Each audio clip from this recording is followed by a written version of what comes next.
in a second.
Okay, it's 7 p.m. Start. Good evening. My name is Shelley Wimpheimer, and in my role as Executive Director of the Community Chest, I am a member of the Coalition of Racial Unity and Equity, or CREW, the co-sponsor of tonight's event. It's my pleasure to welcome you to the City of Englewood's Board of Education Candidates Forum. I'd like to provide you with some information for this evening's program. CREW is a coalition of organizations and individuals that was formed about 20 months ago in response to the shooting of George Floyd. The members of CREW have committed to educating the public in Bergen County on the issues of racial unity and equity. To this end, we have already conducted several educational programs and plan to offer several more in the future. Boards of education in New Jersey are nonpartisan, meaning that members of the board are not representative of a particular political group. The role of a Board of Education member is to represent the needs and concerns of parents and taxpayers. In addition, they also provide guidance in personnel, administration, fiscal management, school building and grounds, and community impacts through policy development. Board of Education members do not run the school. Their focus is policymaking, which provides direction for the district. The League of Women Voters is a nonpartisan political organization that encourages informed and active participation in government, works to increase the understanding of major public policy issues, and influences public policy through education and advocacy. Elections and voting are core concerns for the League, which is committed to providing fact-based information about issues and positions candidates take on those issues to help voters make their own decisions and participate in the electoral process. The League of Women Voters never supports or opposes candidates for office or political parties. This forum is being recorded and will be available on YouTube for viewing afterward. Any use of the League name and footage from this debate, unless used in its entirety in campaign materials or advertising of any kind, including internet, social media, cable, or television, is not authorized by the League of Women Voters. At this time, I would like to introduce our moderator, Sophie Heyman, an experienced League-trained moderator who is not from this voting district. Sophie will introduce the candidates and outline the format for the evening. Thank you. Thank you, Shelley, and welcome all of the candidates and our audience, which is nearly 100 members at this point, and probably more people will be joining us.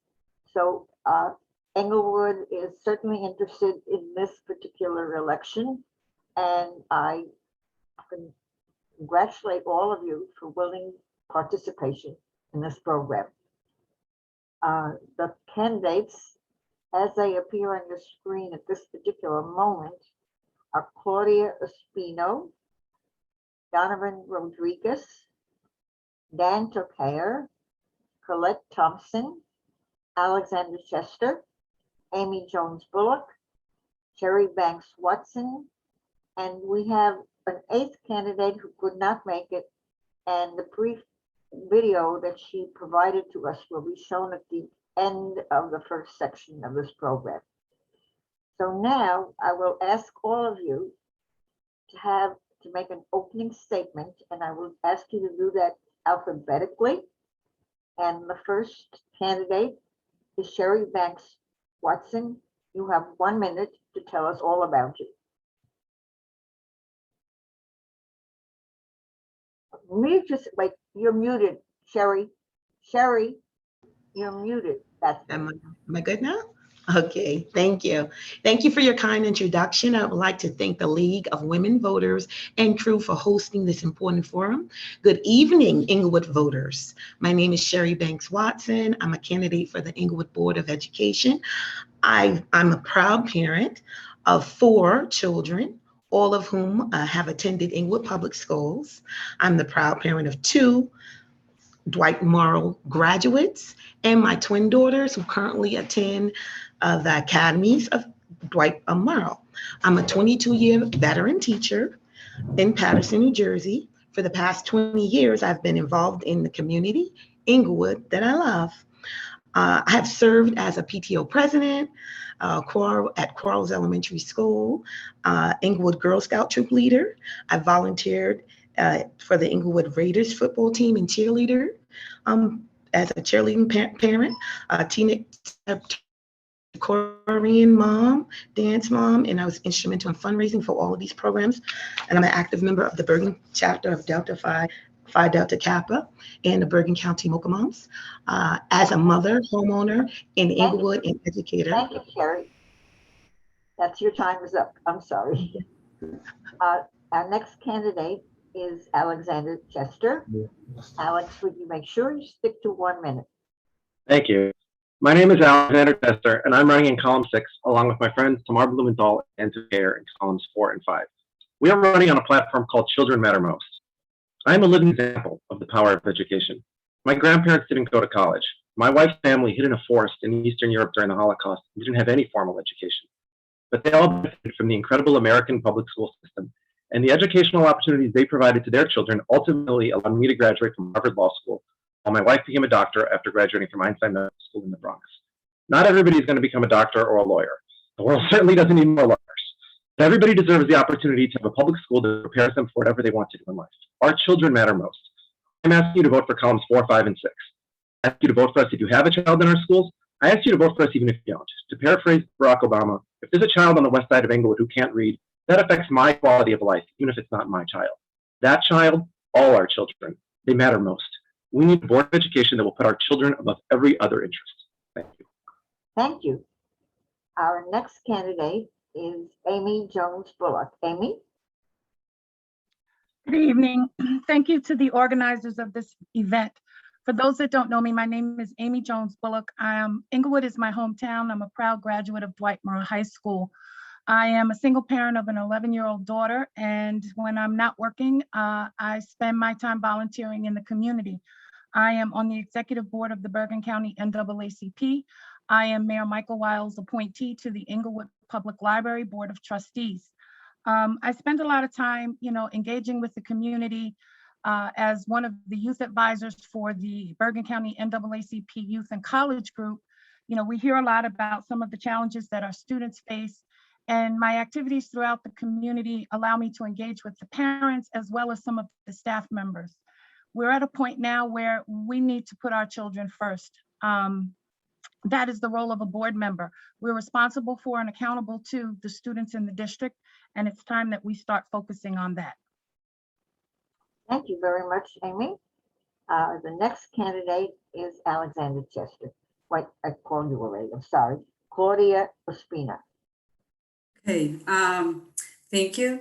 My name is Claudia Ospina. As an immigrant, I have to face many challenges, work and study simultaneously, jobs like a house cleaner, babysitter, to support myself and pay for my education. I got a bachelor in public health education and I obtained a license as a health inspector.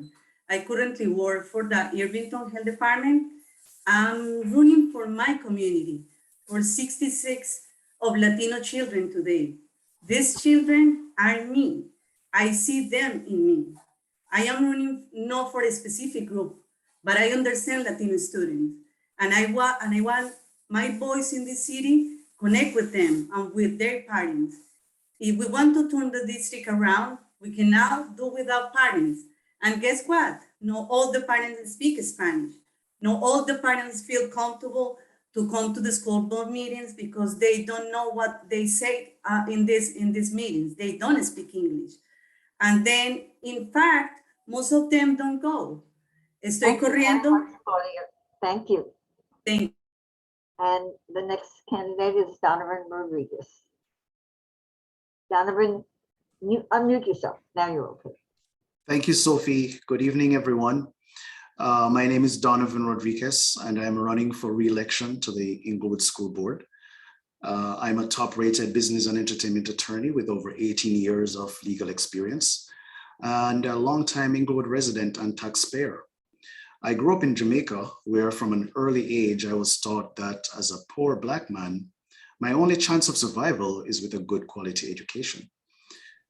I'm active in my community. I'm a member of the school board, as I said. I'm also chair of the negotiations committee. As chair of the committee, last spring, in the most challenging of years, my committee worked diligently with the Englewood Teachers Association members to reach a contract agreement, a first for the district in more than 30 years. I'm a member of the New Jersey School Board Association Equity Council, which has about 20 or more than 20 board members from across the state. I'm a member of the Englewood Rotary Club and chair of the club's Racial Justice and Equity Committee. And I thank you very much. And we'll call on our next candidate, it's Coletta Thompson. Coletta? Yes, hi. I'm unmuted, right? Okay, great. Thank you, crew, for this opportunity. My name is Coletta Thompson. I was born and raised in Englewood. I attended the Englewood Public School District, and I'm a proud graduate of Dwight Moore High School. I'm married with 3 children whom all attended the Englewood School District. I'm running for the Englewood Board of Education because progress is needed. My goal is to create culture. My goal is to create culture that promotes academic achievement for all students through effective leadership and policy. I'm looking forward to drive accountability by ensuring that decisions are based on how to improve the quality of education. Thank you. Thank you. The last candidate to be speaking is Daniel Tokayo.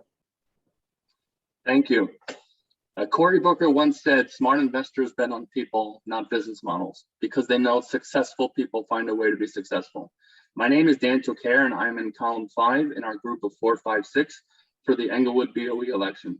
I built a successful real estate business by learning how to negotiate with both public and private entities and collaborate to find the best results for all interested parties. There are many constituents. What? Your sound is not coming through. Really? Do you hear me? Your sound is not coming through.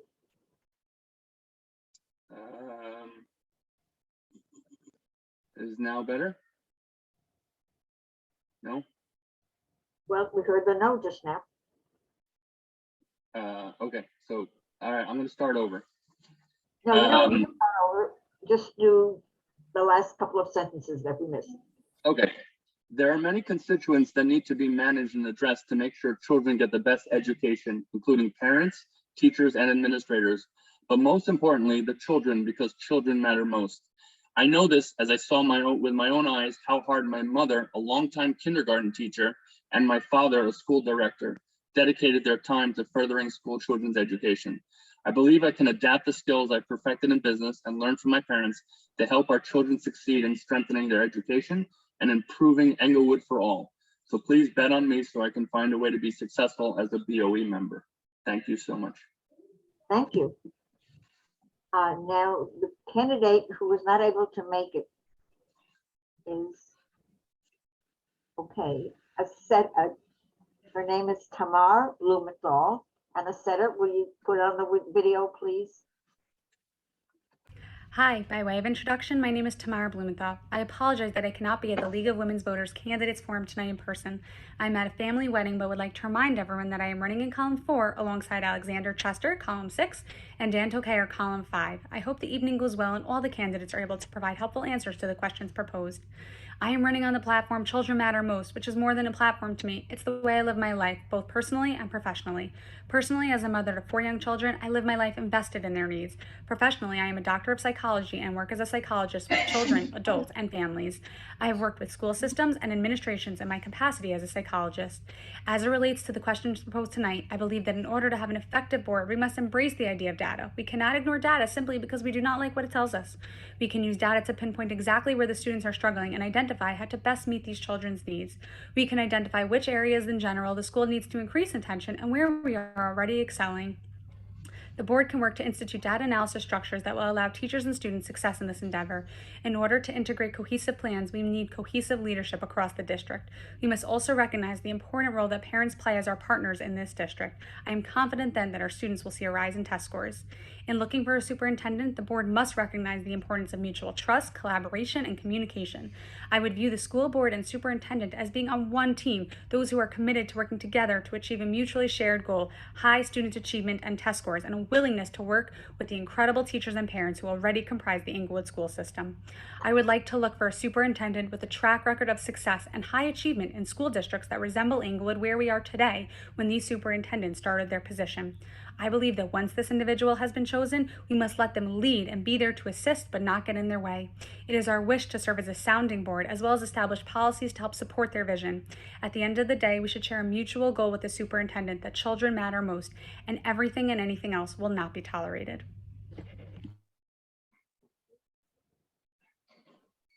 Okay. That was a good step forward. And now we're all ready for the questions from Crew. Crew formulated these questions to cover the entire needs of the Englewood system. And for these 2 questions, you will each have 90 seconds to answer. And I will start with the last person who made a presentation, which is Daniel Tokayer. And Daniel, would you like to answer this question? Englewood consistently ranks low on New Jersey standardized tests. What can the members of the school board do to boost student performance?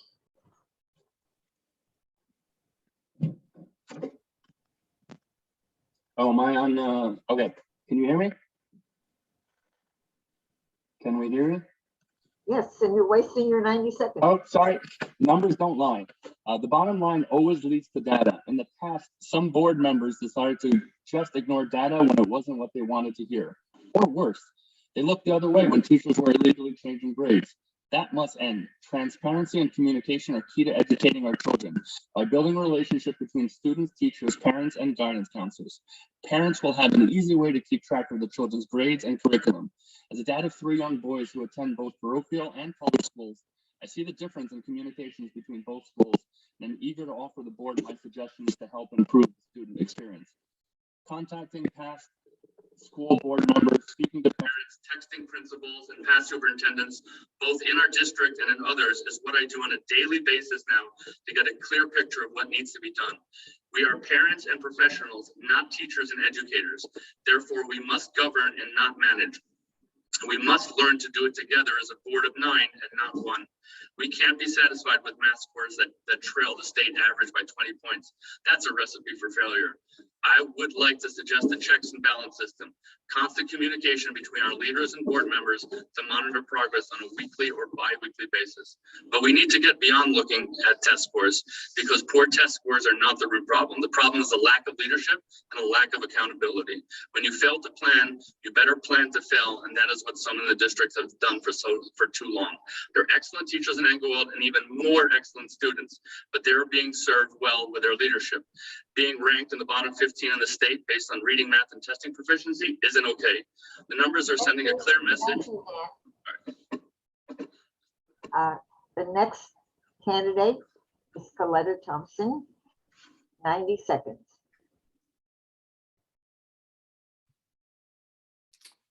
Coletta? Yes, I'm sorry, I'm unmuted. The National School Board Association has done studies that show it all starts with a school board that has high expectations for student achievement and quality instruction. Our job as board members is to define clear goals for the district, which maximize student performance and hold everyone accountable. Yes, is your statement? Thank you. And the next person is Donovan Rodriguez. Thank you, Sophie.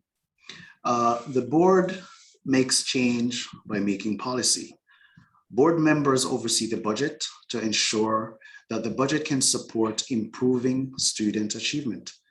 Board members set standards for a program of quality instruction and ensure that the budget can support the achievement of those standards, as well as professional development training for staff. Board members hold administrators, the board, and the superintendent accountable for achieving those goals. Holding our district accountable is vital to improving student achievement. Board members are community representatives. That means representing the entire community, not just the area in which they live. So once you understand these things, you know how you can improve academic achievement. We do have a transient or nomadic population here in Englewood, and this is a challenge. But once we understand this, we will be able to provide each and every child with the tools that they need to succeed. Teachers will have access to data and use that data that's relevant to those students. We will have classroom coaches. We will continue to help those affected by Hurricane Ida, those who have been displaced because of the flooding. All kids can learn, not just some kids in Englewood, not just the rich ones, but all of us. Thank you. Having academic achievement is putting plans in place to have sustainable programs. Thank you. Okay, Claudia, Claudia, it's your turn and you're muted. Yes. My point of view to increase student performance, the issue is how to do it. I perceive board involved with avoidable lawsuit, conflicts of interest, defending persistent attacks on the board from the audience. Sure, I will also believe that we must have better student performance, but let me tell you what I do know and what I can absolutely promise you. Civility, I will listen, I will fight for our children, but I am not gonna fight with the board members or members of the community or with the teachers or with the superintendent. Process is so important. We must focus more on education. None of these help the children. Be open to what others have to say and listen to the parents and teachers. Explore new ideas with the superintendent and the board members. To get things done requires passion for work with the community, with the students. But with passion, you need to have a good perspective about the whole situation. And of course, you need persistence. Thank you. Thank you. And our next candidate is Amy Jones Bullock. Amy? Thank you. So the school board has one employee, and that is the superintendent. So the first thing that the school board can do, whose job is to govern the district by creating policy and seeing that the district is well run, is ensure that we have a superintendent who possesses leadership skills in assessing and implementing programming that will accelerate or boost academic achievement. It's important to have a superintendent who has experience in a district that resembles ours demographically, as well as performance levels, and who has experience in turning a district around. So it's not the job of the school board to manage the district. That is the role of the superintendent. So to directly impact how the district performs, we need to make sure that we have the right superintendent in place. Thank you.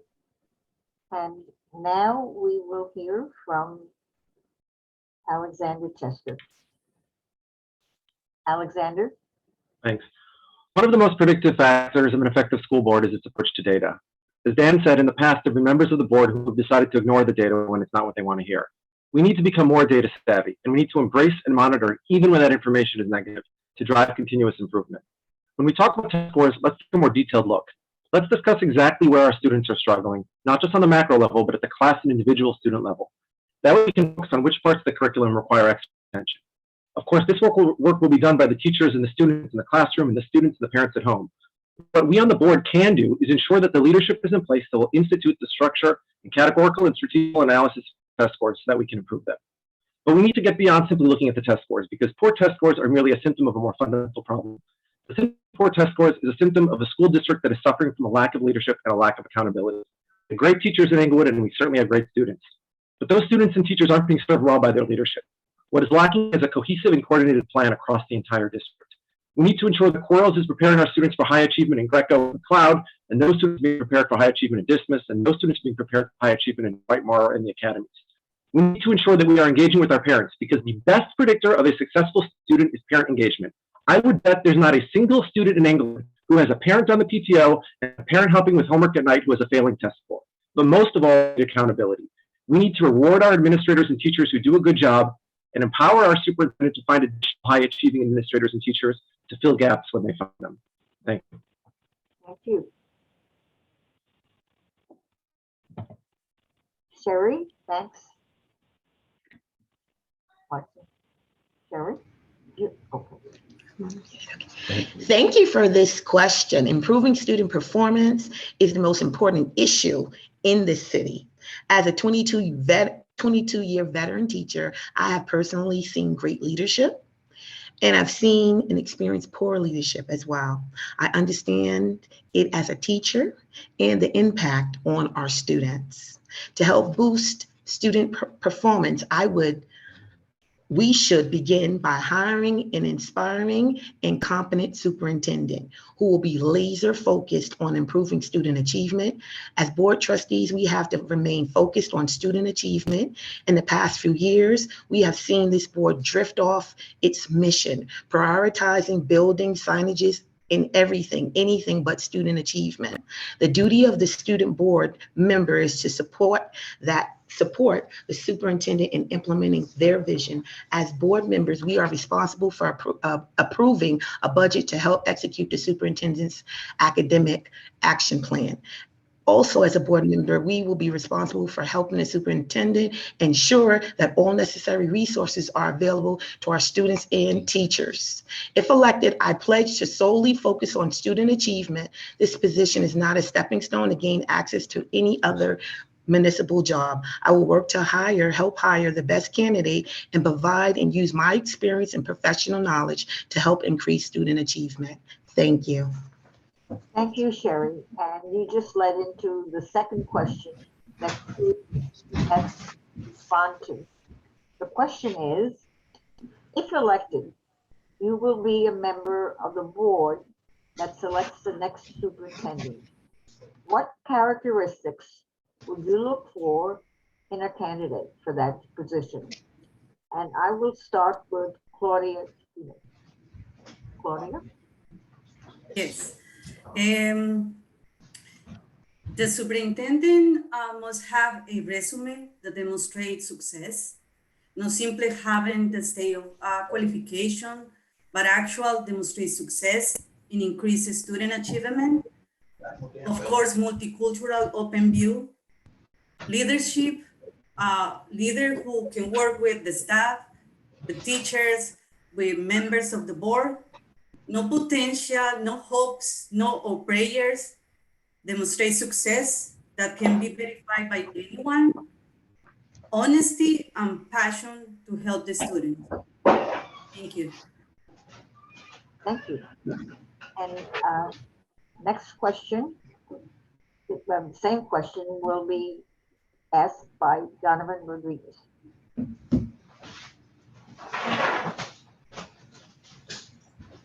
Over the next 2 years, we will have to find a new superintendent who can do what our current interim superintendent is doing and much more. We will need a board that knows how to evaluate a superintendent. We will need the board members who care about our staff and students and do their board member training. Because we will need to get the board and the community involved in the CSA search, we need board members who are fully vested and fully interested. The district is in the process of putting plans and sustainable programs in place to improve academic outcome. Over the next 3 years, we've started the process of having a response to intervention program, curriculum structure, and core subjects being implemented that have rigor. We're in the process of creating assessment for student learning rather than assessment for what student learned. We will need to continue to put these sustainable programs in place. If students are not learning, we need to know why they're not learning. We need to send counselors to see what's happening in their private lives. We don't just give them detention. We need intervention specialists. We need to focus on what's important for the kids. So if these programs are allowed to continue, we will be able to bridge the student achievement gap and see meaningful improvements in our public schools state rankings. So we will need to hire a superintendent who knows how to do these things. Thank you. Next person will be Claudia, Colette Thompson, please. You're muted, Colette. Colette. Yes, I'm good. Thank you. Thank you.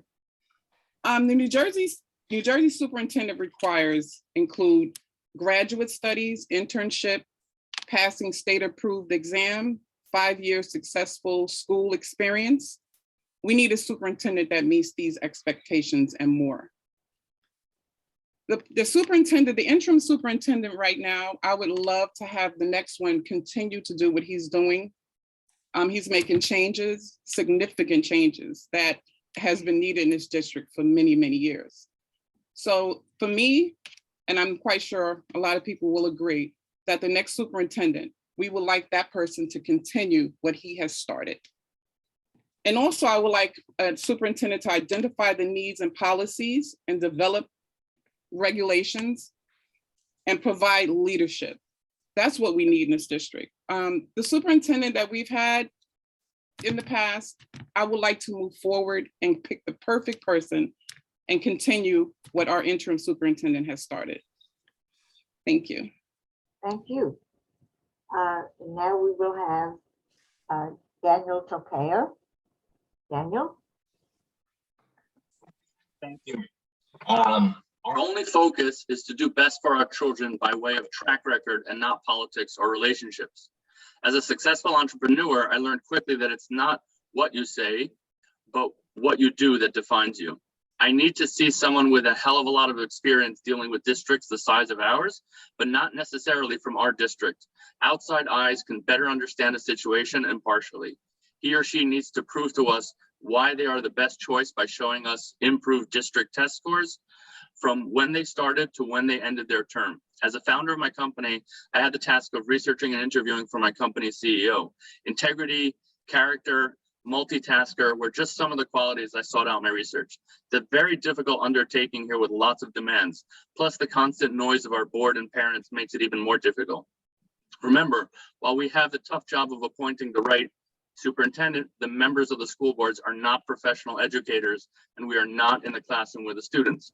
We need to identify a superintendent, we need to empower them, and then get out of their way so they can partner for the better with the people who directly impact our children, the principals and teachers. Once we choose the correct superintendent, it is our job to establish the vision and support policies that will help the superintendent achieve it. And we do that by providing incentives, both financially and otherwise, for high achieving principals and administrators, while also supporting accountability policies that will replace principals and administrators who fail to do so. Let's not forget that the children matter most. I truly believe to help steer the board in the right direction is finding the right superintendent, and 456 can do just that. Thank you. Our next candidate is Alexander Chester. Thank you. As Dan noted, the members of the school board are not professional educators and we're not in the classroom with the students. But our job is to communicate the results we want to see, and his or her staff are responsible for implementing and executing the strategy to achieve those results. Effective school districts have a school board and a superintendent that lead as a united team, each from their respective roles with strong collaboration and mutual trust. In the past, some on the school board have conflicted with the superintendent because of personal political issues. Our only focus is to do what's best for our children. For slates 4, 5, and 6, children matter most. We need to commit to a vision of high expectations for student achievement, and we need to have clearly defined goals towards that vision.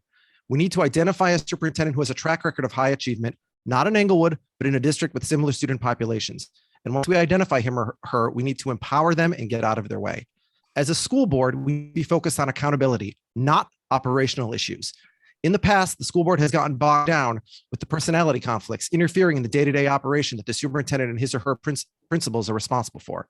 Our job is to establish the vision and support the policies that will help us achieve. We should be providing incentives, as Dan said, both financial and otherwise, for high-achieving principals and administrators, while also supporting accountability policies to help those who fail to do so.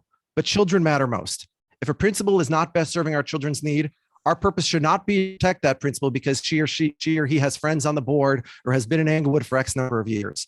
The only thing that matters is our children and what's best for our children. Children matter most. Thank you.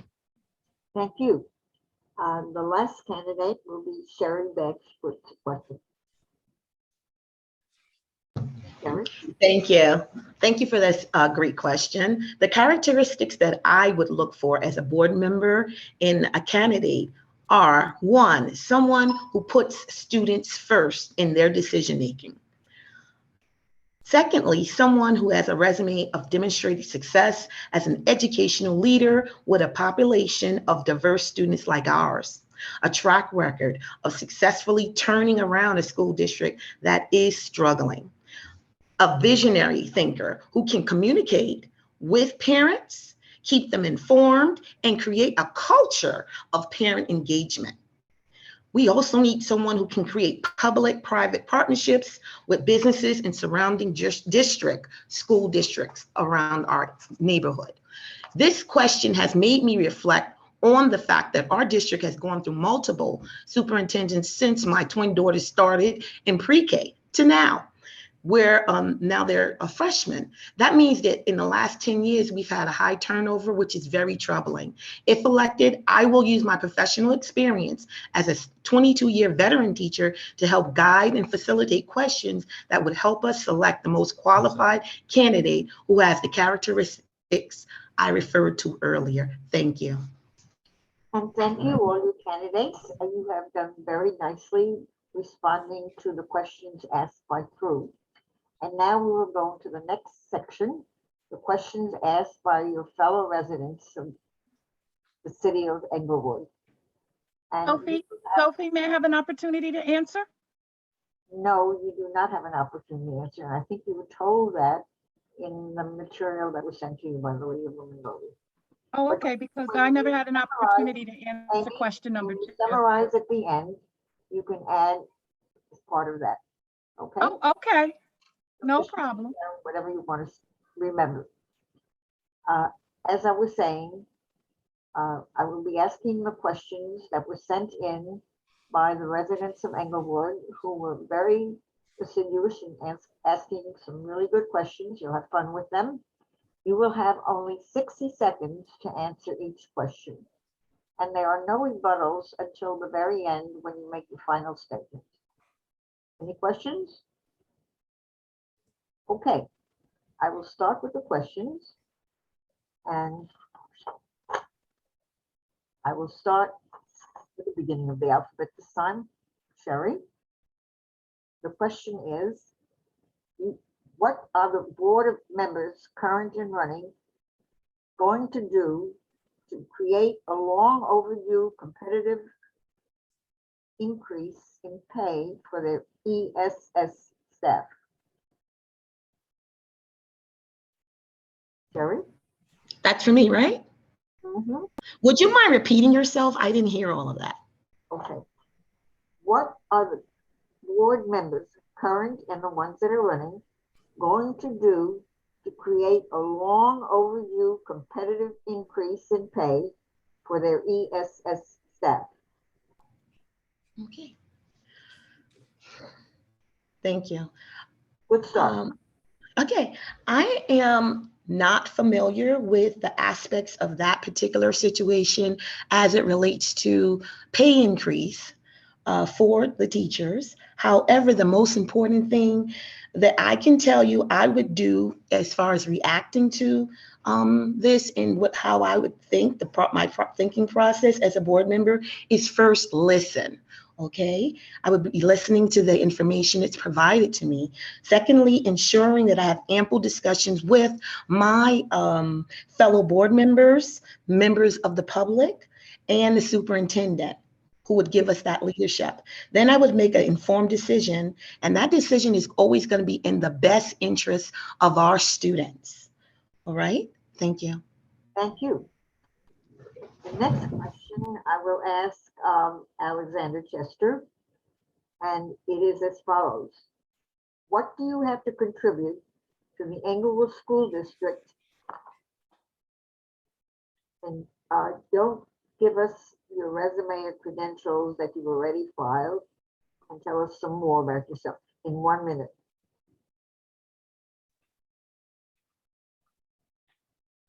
You're muted. Sorry about that. I moved to Englewood about 4 years ago, and I've gotten opportunities to become involved with our community. I've supported the Englewood Little League, both as an administrator and as a coach. I've served as a community security volunteer for my house of worship and other institutions in town. I marched with my neighbors last summer for Black Lives. I've organized town halls and meetings both in person and on Zoom since this campaign began to meet as many of my fellow Englewood residents as possible. Instead of telling them what I think the board needs to do, what I've been working on is hearing from them what they want the board to do. I'm setting deep roots in Englewood, and I expect to raise my family here and be here for many years to come. I'm committed to doing whatever is necessary to make this the best town in Bergen County. And the most critical piece of that process is our schools. To respond to the previous question for just a moment, we have a budget of over $75 million that we're responsible for. And I think that it would be helpful if we had members of the board who have experience with budgets, who have experience with analyzing budgets. And I think absolutely critical that our administrators and our teachers be getting competitive so that we want to be able to recruit the absolute best administrators to Englewood and the best teachers. Thank you, Alexander. Sorry. Our next question will be asked of Amy Jones Bullock. And the question is, what are 2 concrete changes you would advocate to improve education in the high school? You're muted. The first thing we need to work on in our high school is our culture. We need to create an environment that promotes diversity, unity, equity. We have a lot of challenges in the district, and our high school is representative of those challenges. And until we create a climate that is conducive to learning for all students, and we implement programs and make sure that our students have access to resources that are going to give them the skills and tools that they need in order to be successful, then we're going to continue to struggle. So we need to, number one, start with changing the culture. Once we begin to shift the culture, the climate will change, and we'll start to shift into an environment that's conducive to learning. Thank you. The next candidate is Claudia Spino, and this is the question that the public wants from you. What is your position on teaching of critical race theory in our elementary and high school? So what I think is like, we need to teach respect, understanding to others. And then I think so we need like don't lose our focus. We need to focus more only on solely on education. I think so. The schools on Englewood are doing so well. We need to have a multicultural view, and then teaching respect, teaching understanding each other. That's my point of view. Thank you so much.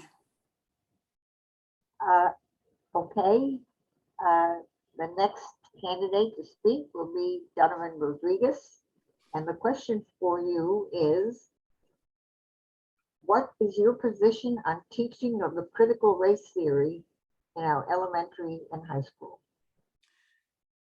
So, Madam Moderator, I'd like to yield my time to Miss Amy Jones Bullock because she was overlooked from answering question number 2. And I will answer the question in my rebuttal section. Thank you. Okay, would you like to pick it up? Thank you, Donovan. And thank you, Alexander, for your notes in the chat. So in regards to question number 2, which is the school board must select a superintendent who possesses leadership skills in assessing and implementing programming that will accelerate or boost student performance. So the question is, what characteristics would you look for in a candidate? So the first thing we know that we need based on past experience is a superintendent that has some integrity. We know we need someone who's trustworthy, committed to academic achievement, a strategic thinker, a visionary, a strong advocate for staff and students, someone who's relatable, and someone who is transparent. Thank you. Thank you. Okay, we're ready for the next question. The question is, what is your position on teaching of critical race theory in our elementary and high school? And I will ask the question now of Mr. Rodriguez.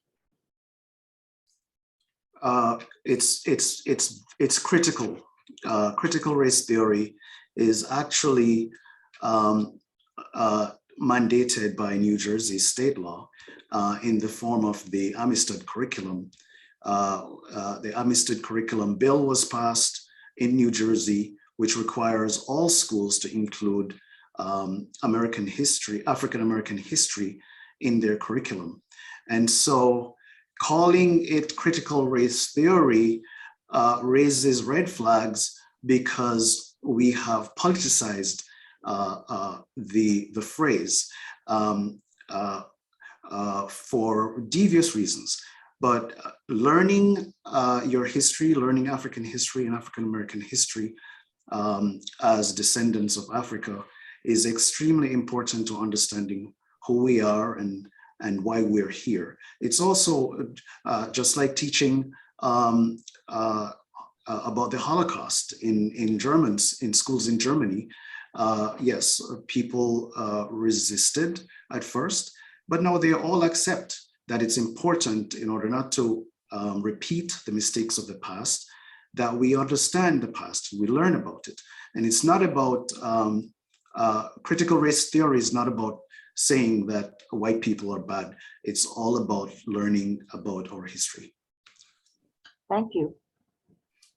The next question is, do you think that parents should have a voice in what is taught in our public schools? And I will ask Coletta Thompson to answer that question. I'm sorry, can you repeat that question? I'm sorry. Sure. Do you think that parents should have a voice in what is taught in our public schools? Oh, absolutely.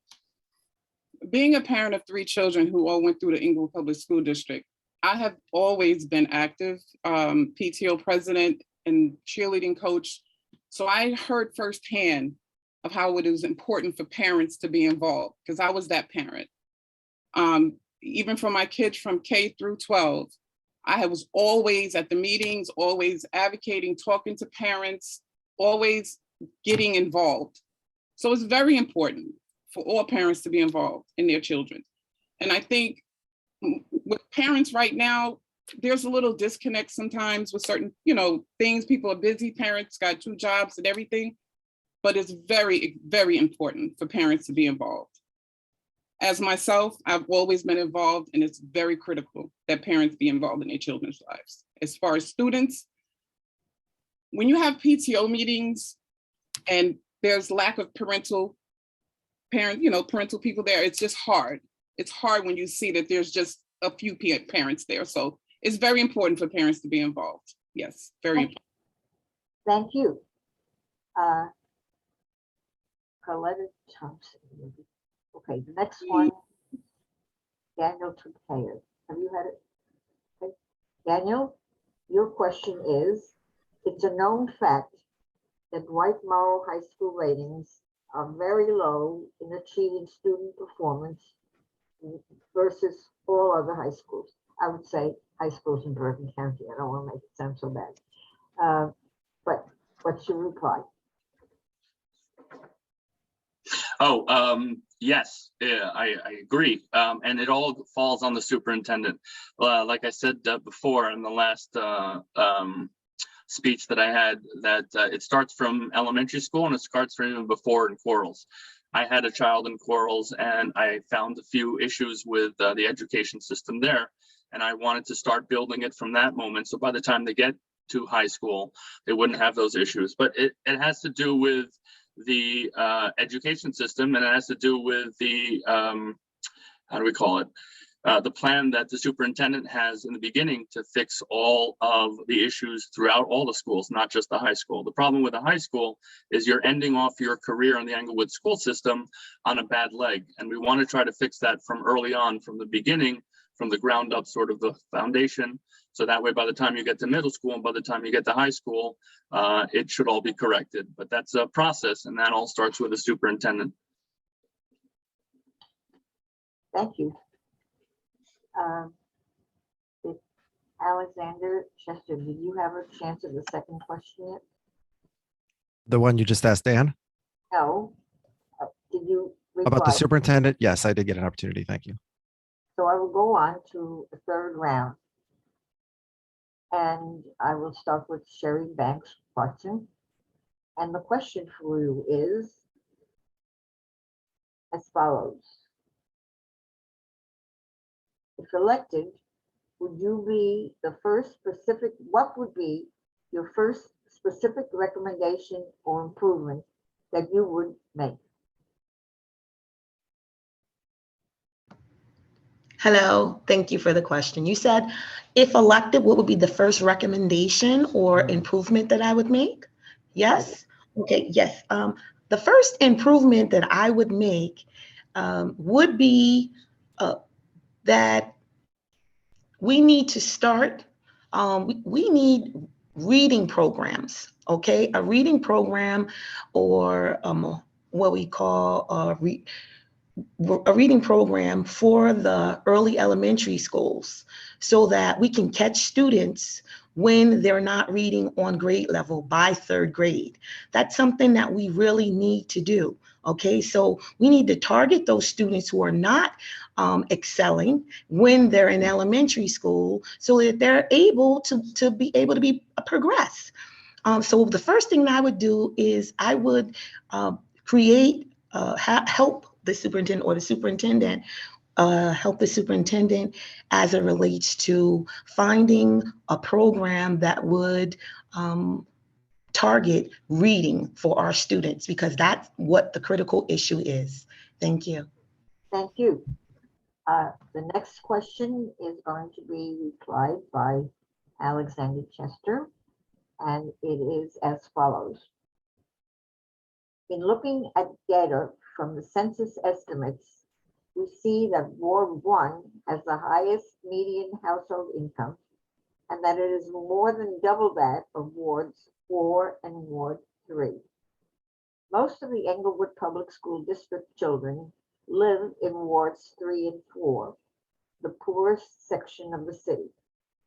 Please share the ward in which you live and what uniquely labels you to set policy for the education of children who all too often do not have the available family supports due to work schedules, multiple jobs, and other factors, or financial resources that your family might have to supplement your children's education and growth.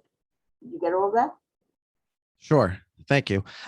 Look, we need the entire town of Englewood to work together to improve our schools. There's no prerequisite for board members to live in one ward or another. I have no idea what wards any of the other people on the panel live in today. I don't think that matters. I know my ward when it comes to what day of the week my garbage is picked up. But you know, as I said before, when I paraphrased then Senate candidate Barack Obama's 2004 DNC speech, it really matters. Every child matters, whether or not they're my child. It affects my quality of life. But let me go further. I think the question is implying, and I think it's probably true, that there's many families in wards 1 and 2 who have not been as historically invested in our schools because they may send their kids to parochial schools or private schools, and so they figure it's not their problem. It is their problem. It's everyone's problem. To the extent that I have the opportunity to tell them that, I would love to do so. I think everyone in this town needs to be invested. When you have a town where only half of the town is invested in the public schools, well, then it's not a surprise that the public schools are going to suffer. So everybody, whether they live in Ward 1, Ward 2, Ward 3, Ward 4, we're all residents of Englewood. We all need to be invested in Englewood's public schools and make them as strong as possible. Thank you. Okay, the next question will be for Amy Jones Bullock, and it is as follows. How do you feel about homogeneous grouping in academic subjects? I'm sorry, can you repeat the question? Yes. How do you feel about homogeneous grouping in academic circles? So, you know, it's important for children at every level to have an opportunity to engage with each other. I think that it's important for it to be done in a structured and organized manner, but it's critical because it's a part of learning how to engage with people in society. So I support it in a controlled and managed situation that is going to be of benefit to the children involved. But for something to do that just across the board and say, we're going to do this, I don't know that I support that. I think it needs to be looked at on a case-by-case basis. Thank you. The next question is for Daniel Tokayer, and it is as follows. One of the things that the questioner looks for in a candidate is someone who truly understands opinions other than their own. Please argue vociferously and convincingly a position of your opponent with which you disagree. If you heard anything that you disagree with strongly. And I only have 60 seconds.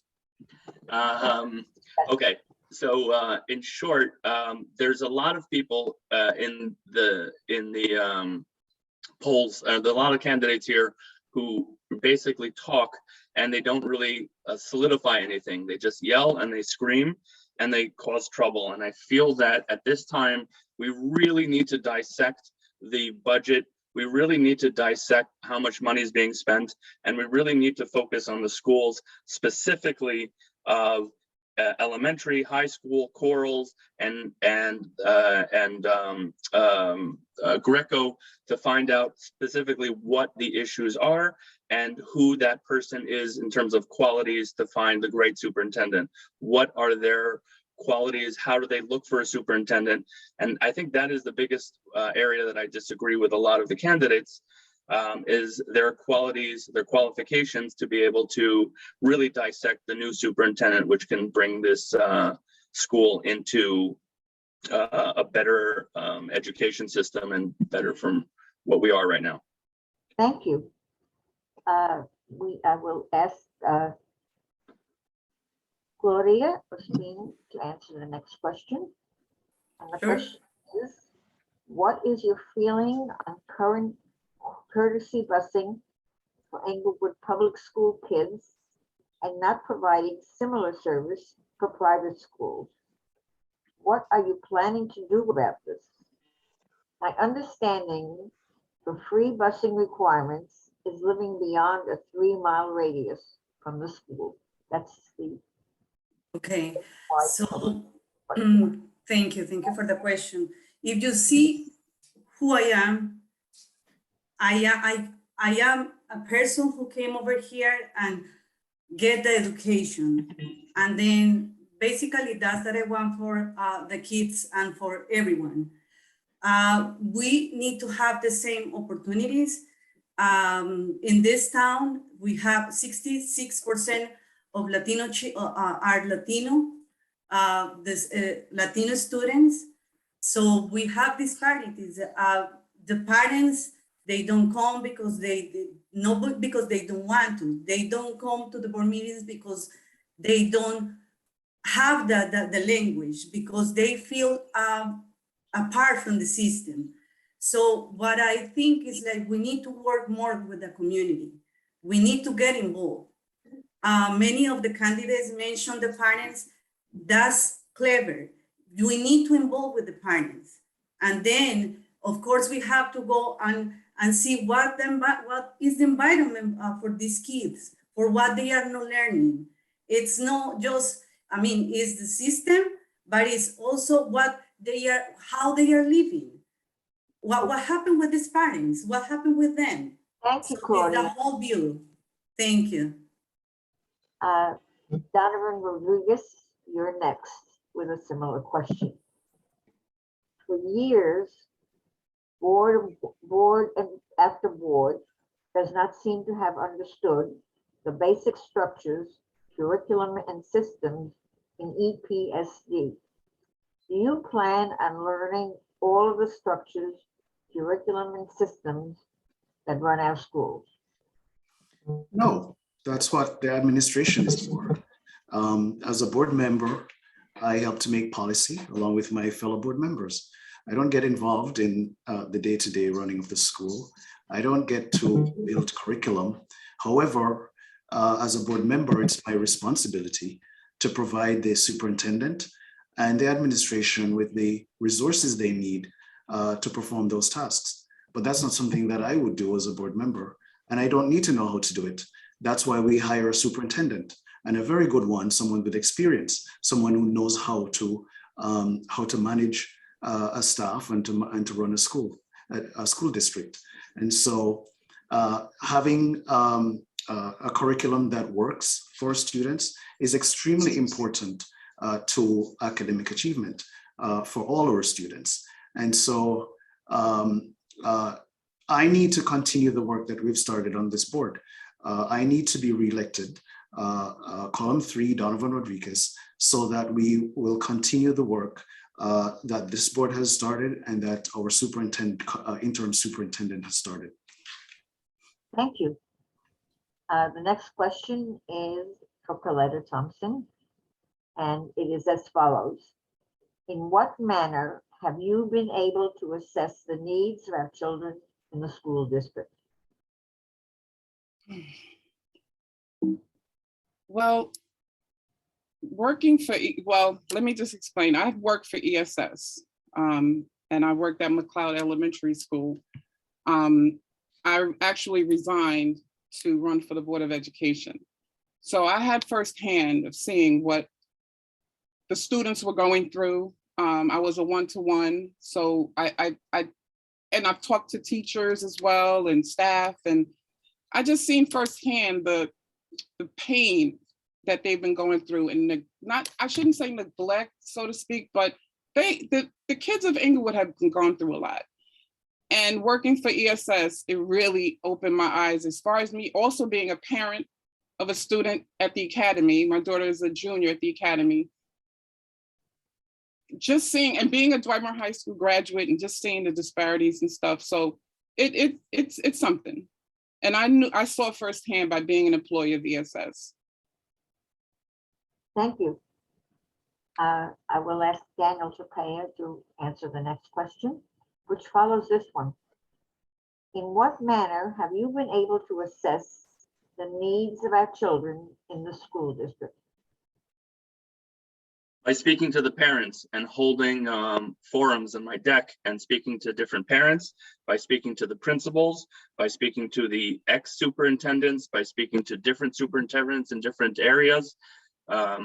I think that by speaking to ex-presidents of the board, by speaking to current board members, by speaking to old board members, I mean, I can go on and on and on, but that's basically everybody who I've spoken to in terms of giving me education on what's going on, what needs to be fixed, and who do we speak to, and how do we get things done, and what parents are involved, and what parents are not involved, and how to get parents more involved, in short. Colette Thompson, I'll ask you again another question. In what manner recently, there have been several incidents that have occurred in the district that raise integrity issues. How can we increase accountability among those that make decisions that affect our children? You're muted. Okay, sorry. I believe that every board member should start meeting New Jersey state training requirement as soon as they are elected to office. I hope that every member of the board is as passionate as I am and will do so as soon as possible. Additionally, the New Jersey Board Association has resources we can all access to ensure integrity and increase accountability. Thank you. Daniel Takaya, you're next. And the question is, recently, there have been several incidents that have occurred in the district that raise integrity issues. How can we increase accountability among those that make decisions that affect our children?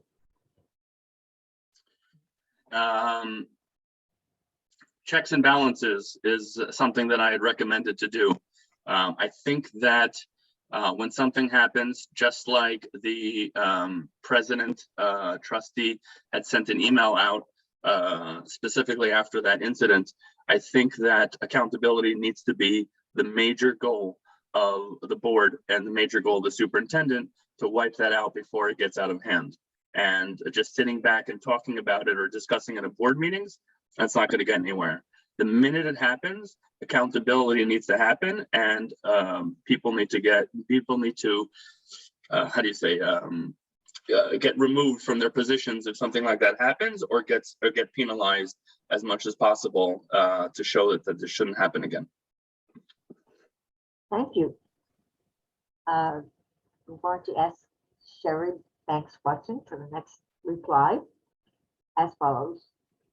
Should aspects of school curricula reflect the demographic character of the student population? Why or why not? Would you mind repeating that one more time? Sure. Should aspects of school curricula reflect the demographic character of the student population? Why or why not? Okay, that's a great question. You're asking whether or not, based on the student demographic, what we should be teaching, it sounds. And I'm going to say no, it should not. As a teacher myself, in New Jersey, we have a curriculum that is state approved, and that's what we follow. We follow the New Jersey state curriculum. That's what allows us to know that we're meeting the standards, okay? And our students are learning what they need to know, and this is nationally. So the schools, we have a very competent curriculum, and it's important for teachers to be able to teach the curriculum with the freedom that they need. So yes, teachers have an obligation to teach the New Jersey standards, but we have also opportunities to lend our own experiences and to bring other cultures in so that we can, it's mutual. There's a mutual basis here. Now teachers, you're teaching the curriculum and you're infusing it with the demographics of the students, so that I believe everyone is more well-rounded in a holistic approach. Okay, thank you. Okay, Alexander Chester, your turn for this question. Please state if you currently have a child or children in the public school, and if you do not have children attending the Englewood Public School District, why is that you would want to serve on the board? Thank you. So I think I touched upon this earlier. Of course, there's no prerequisite for board members to have children in schools, to not have children at all, or whether to have children or not. There's members of the board right now who have children in the schools. There's members who don't. There's candidates along with me in the Zoom today who do. There's candidates who don't. I don't think that really matters. It's certainly not a prerequisite. I quoted Senator Obama before, then Senate candidate, I should say, later president, of course. And I really strongly believe that. I think that we need everyone in Englewood to be invested in our schools. If the implication behind the question is that you should only care about the schools if you have children, and if your children go to those schools, then we're going to cut out a majority of Englewood from being invested in Englewood schools. And we know what happens when most people in Englewood don't care about Englewood schools. They suffer. So no, I don't presently have any children that are in the Englewood schools. I may one day, I don't know, but it's in my interest that every single one of my neighbors have the best possible education for their children. And that's what my focus is. And it's also in my interest that every one of my neighbors who doesn't have children in the schools understand why it's in their interest to do so as well. And so that's where my focus is. Thank you. I will ask Amy Jones Bullock the next question, which is, do you know what an RTI is and the basics of how special education works? So an RTI is a response to traumatic intervention. And I know the basics of how special ed works in regard, I don't know the specifics, but I do understand that there's a child study team that assesses the student. If the parent is not satisfied with the results of the child studies team exam, they have the option of requesting the child be tested out of district, and that there are state guidelines and regulations that dictate how children who have IEPs or 504s are handled. It's the responsibility of the superintendent to manage that. It is the responsibility of the board member to make sure that the policy is in place and that the laws are being followed by ensuring that goals are set for the superintendent. Thank you. Claudia Spino, you're next. And the question is, what would you be doing to change this attitude, to change student attitudes, interests, and to challenge them to achieve expected results? First of all, honestly, I'm running because the majority of the Spanish community are getting excited with my example. That's what I'm gonna go around the city with loud voice. Like we have the opportunities. Education is a big gate to create our dreams in this country, in this town. The children, they need to see people with passion, people with good examples of life. And I get so much from this country. And then this is my the way that giving back, like serving this community and serve as an example for the kids, that if I can do it, they can do it. Your time is up. Thank you. Next question, I'm going to ask Claudia Espino. And Claudia? Yes? What do you have to contribute? You just answered the question. Did you? I think so. I'm sorry. I need to question Donovan Rodriguez. I'm sorry. It's okay. Thank you. Donovan? Yes. This is the question. What do you have to contribute to the Englewood School District? Don't give your resume or credential answers. Please be specific about your specific talents. Well, So for the past 3 years that I've been on the board, I was able to, with the help of my fellow board members, bring one-on-one tutoring to students, summer programs for students, professional development for teachers, after-school enrichment programs for students, focusing on emotional wellness and social emotional learning, bringing stability and institutional accountability to the district, increasing the number of social workers and mental health counselors, hiring intervention specialists, focusing on hiring math specialists for the elementary students, changing schedules to sustain core and elective subjects. These are many of the things that I have contributed, use my talent to contribute to the development of our district and the education of our children. Thank you. The next candidate is Coletta Thompson. And the question is, what is your position on teaching critical race theory in our elementary and high school? Colette? Okay. I think critical race theory.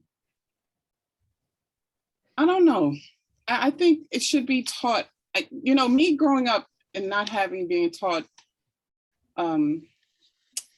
African American studies is kind of hard. So I really would love to see that implemented in the curriculum, even going from K through 12. It really needs to be implemented. And earlier they talked about Amistad, and I definitely feel that. I think it should be taught.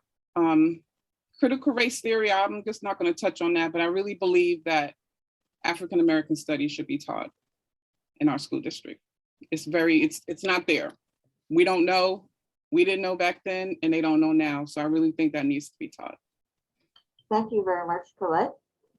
And the next candidate is Daniel Tokeo. And this is the question. It's a known fact the Dwight Morrow High School ratings are very low in achieving student performance versus other high schools. I asked something similar to that before, but you can answer. Yeah, you asked the same question. So try and answer this one. What? Try and answer it anyway. But you asked me the same question. I asked you that question before? Yeah. Okay, we'll get a different question. I'll just say ditto. Okay, I ran out of questions, that's why it's.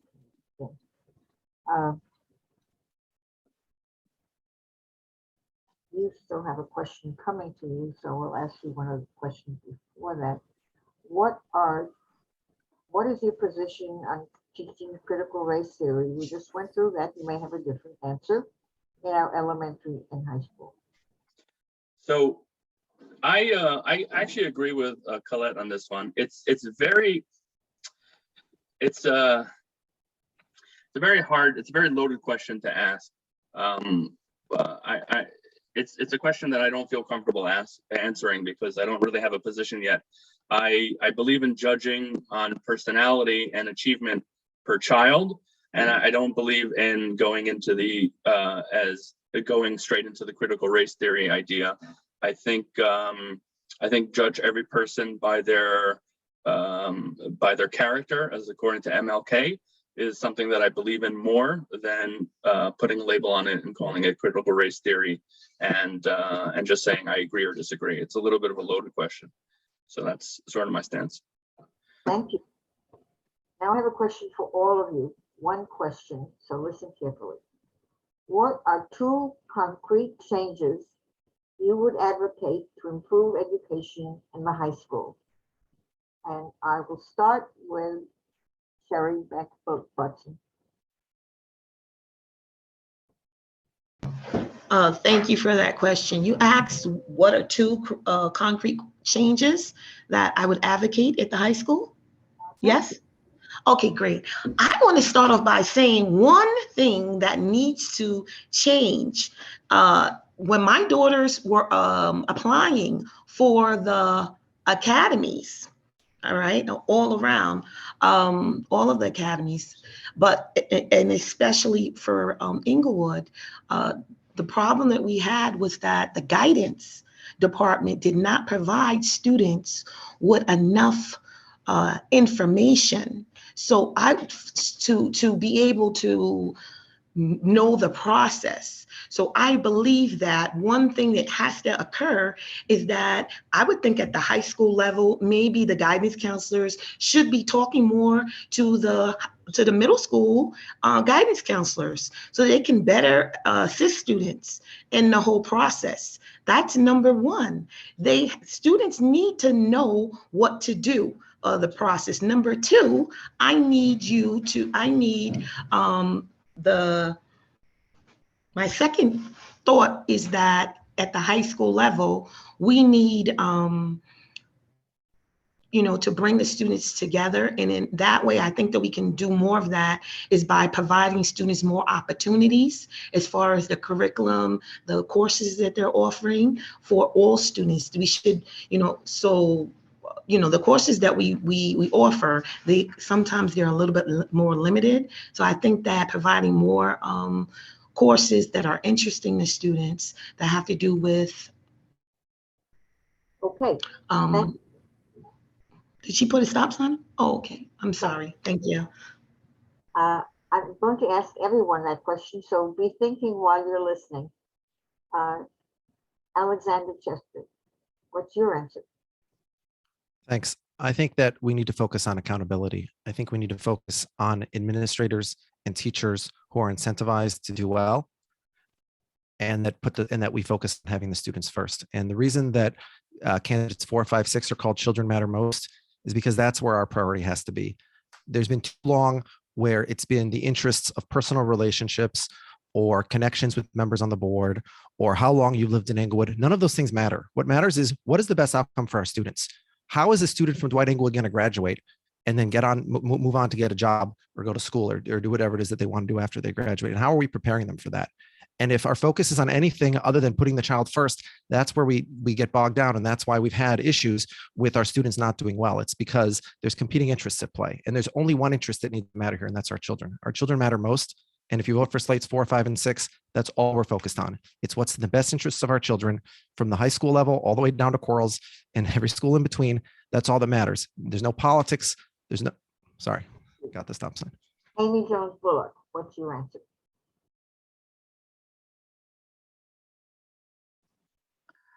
I would like to see vice principals reinstated across the district. That's one thing. And, in regards to understanding the challenges that the community faces, there is something said for having a connection with the community and understanding what their wants and needs are. So vice principals need to be reinstituted. We need to look at the positions that are currently being outsourced and weigh whether or not it would be more beneficial to our students if we were to bring some of those positions back in-house. Thank you. Thank you. Claudia Espino, what's your answer? Community point of view, reading programs, make the students prepare to the college, more tutoring in reading, in math, in science, bring them like the passion, bring them the information, like make them ready to go to the college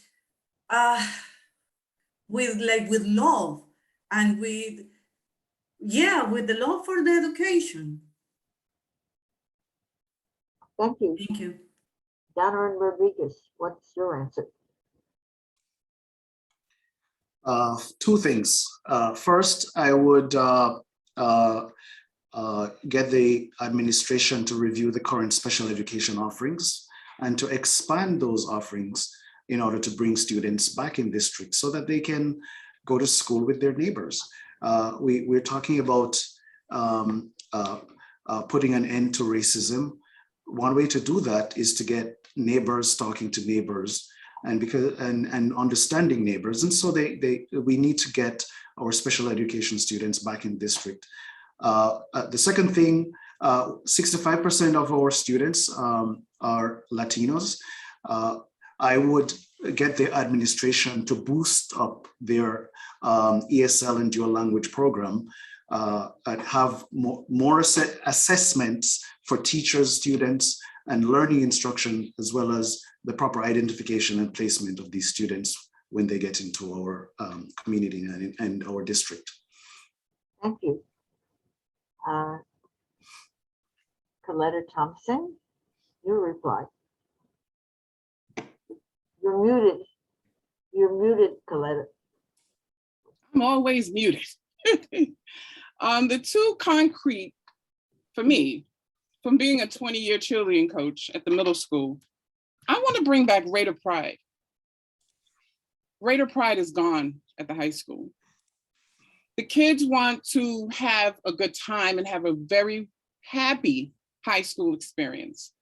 And listening to a lot of the students that say the pride is gone. There's no Rate of Pride anymore. So for me, I would love to bring back that Rate of Pride. Homecoming, the bonfires, all of the parades, everything that we used to have back in the day. And also I would love to have the guidance department revamped.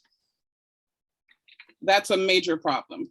The kids and juniors, they're juniors and seniors, and they're saying their guidance are not guiding them. So for me, those are the two main things, is the guidance department and also bringing back Rate of Pride, among other things that needs to be improved at the high school. Thank you. Thank you very much. Daniel Zucchero, your choice. Sure. So internships and real world experiences is something that I really, really agree with. I agree that also the guidance counselors and communication between students and guidance counselors and parents are non-existent. And when speaking to the parents, a lot of them said that they have no communication.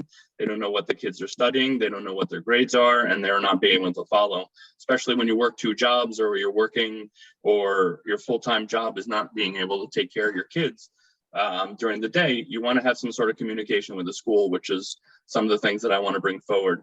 I think they need support. I think they need support from us. I think they need support from the community, and I need support from their administrators in order to help them cross the finish line. Thank you. And thank all of you for making a great effort to give us good answers to the questions that the community asked. And now it's your turn to say a final word about yourself. You will have 2 minutes each to make a closing statement, and you can bring up something new or respond to something that one of the other candidates said that you would like to contest or add to. So those 2 minutes are yours for a closing statement. I'm going to take you in the reverse order from the opening statement, and again, you're written. Thank you. I can sense the frustration here tonight from both parents and candidates.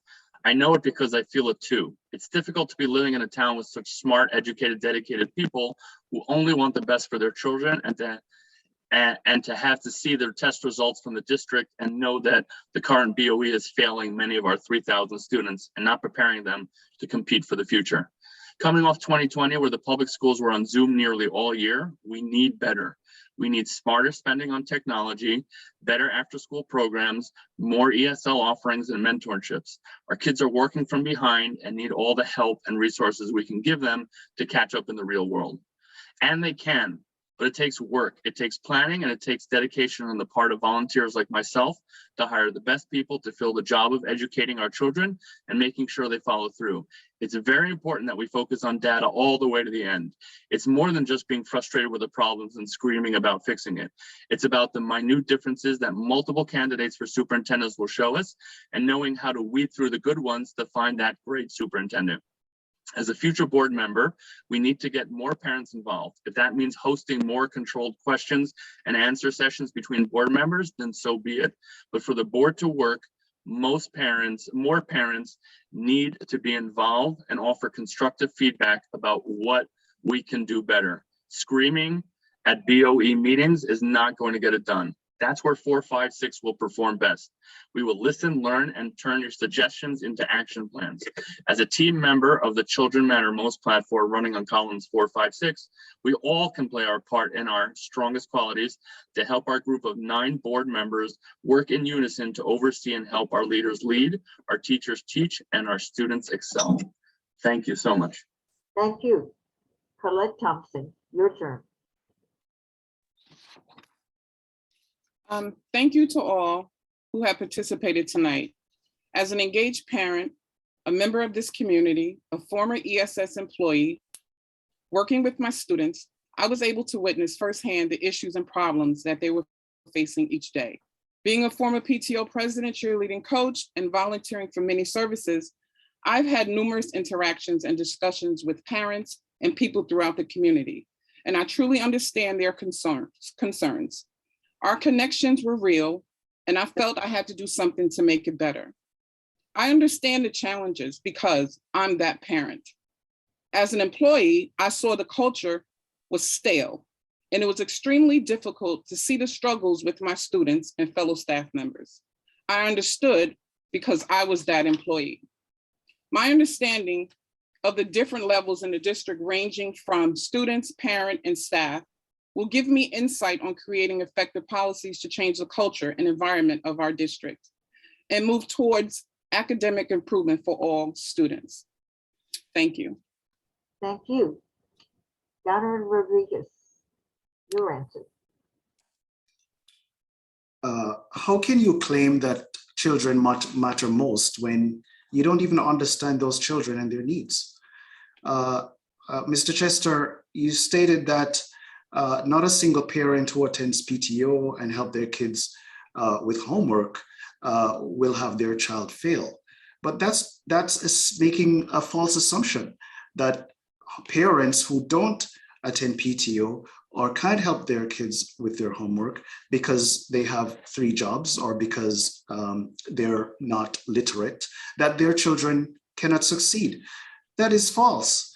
No, Dan Tokir, CRT has nothing to do with character. The goal of CRT, or critical race theory, is dismantling racism. It is the knowledge, it is like acknowledging historical racism in schools and teachers and staff attending diversity training. You don't learn how to assess the needs of kids by speaking to people then. You need to assess the data. You need to look at the data that exists, that is being collected, to see how you can assess what the kids really need. As a father, a neighbor, and a committed member of this Englewood community, it is my mission to ensure that all children receive equal opportunities to learn, grow, and thrive. We can all agree that children deserve to have academic achievement, emotional wellness, and physical safety. If re-elected, I will continue to advocate for all our children to have these things. We do not plan to solely rely on the taxpayers' dollar either. We're planning to apply for grants and partner with community organizations to bring all the support that we need for kids. Vote for me this November, column 3, Donovan Rodriguez. Thank you. Thank you.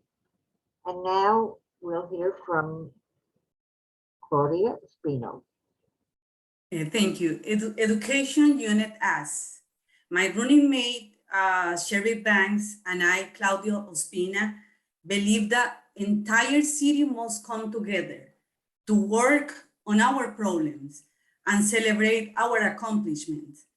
We have an unwavering belief in diversity, inclusion, and belonging.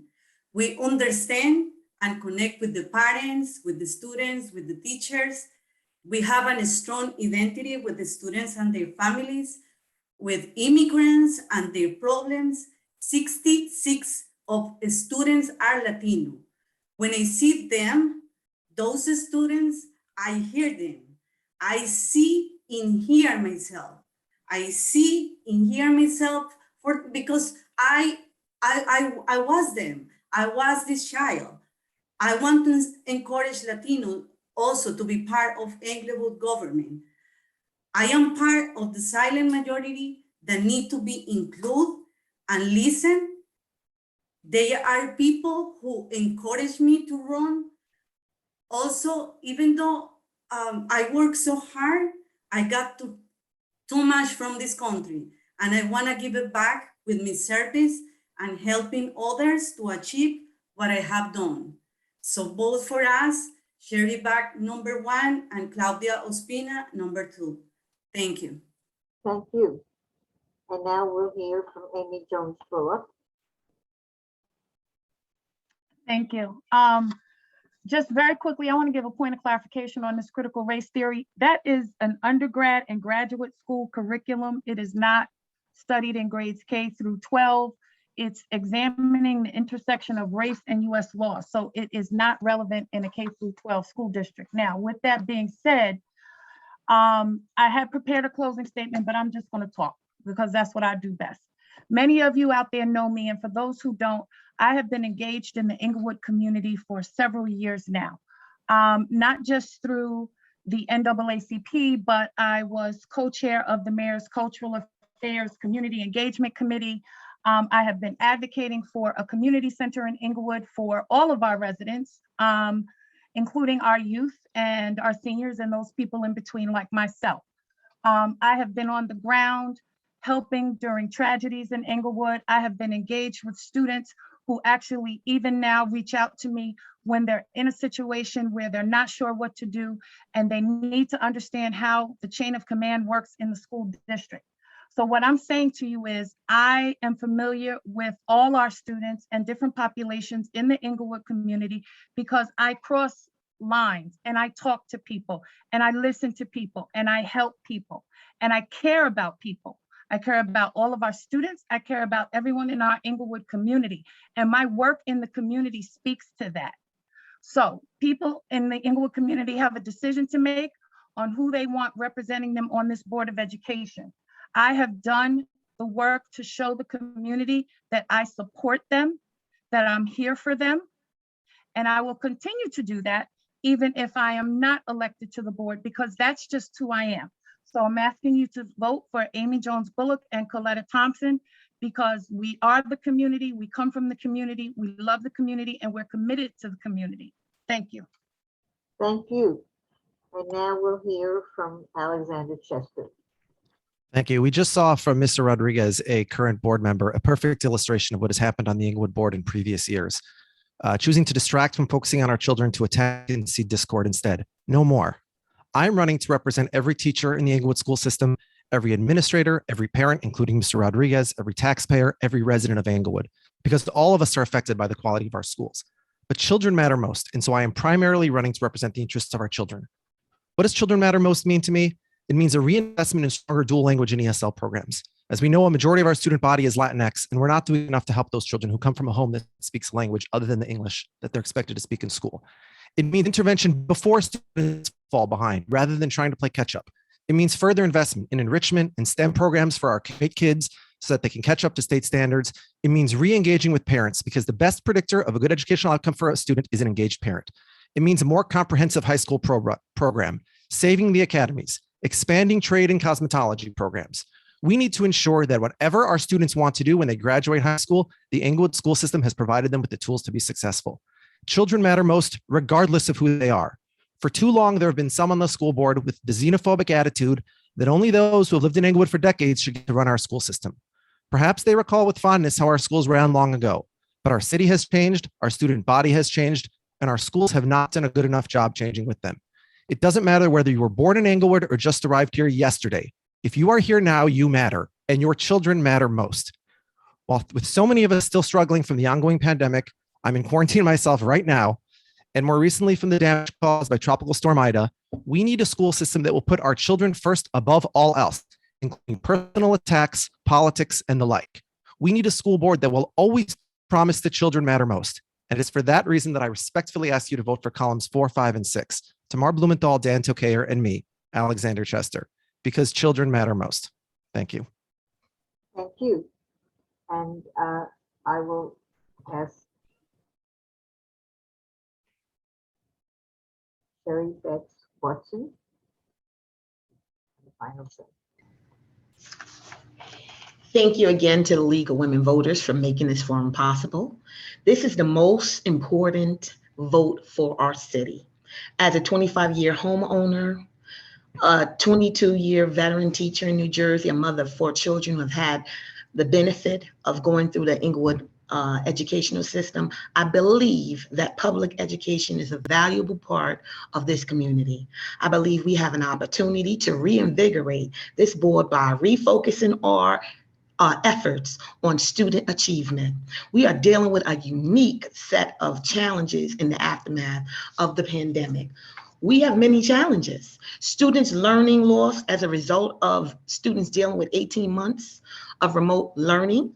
Our students are experiencing anxiety and social emotional trauma. I know this because as a teacher, I have to teach students, and I had to teach them remotely for 7 hours a day since school ended. Like many of you, I have also witnessed my twins struggle with anxiety, social disconnection from having to learn remotely and being isolated from their friends. And that's problematic. We have to deal with mental health issues with our children as well. That was not mentioned today. Of the Bergen, as far as our interim superintendent, he has just resigned. If elected, I will be laser focused on student achievement. I will work diligently with other board members to listen to families, support our students, and hire a qualified superintendent. I have a professional and personal investment in seeing our kids be competitive for a life beyond high school. Claudia, Ospina, and I are passionate and compassionate, and we care about students. Education unites us. It's really easy to remember. Vote 1 and 2. Thank you for taking the time to listen to us tonight, and thank you for your vote. Have a good evening. And I'd like to thank all of you candidates. You made very worthwhile presentations. I hope it helps the Englewood community to select the best possible Board of Education. And I'm going to ask all of you to assure the largest possible turnout for this election, as well as all of the other parts of the November 2nd election in Englewood. You've been very attentive. I hope that you bring that message to as many people as possible, because one good way to make the schools in Englewood better is to have lots of community involvement. And I think you all made that point. So I wish you good luck, and thank you for the presentation. And thank you to our timekeeper and to Shelley and crew, and good night. Good night. Good night. Good night.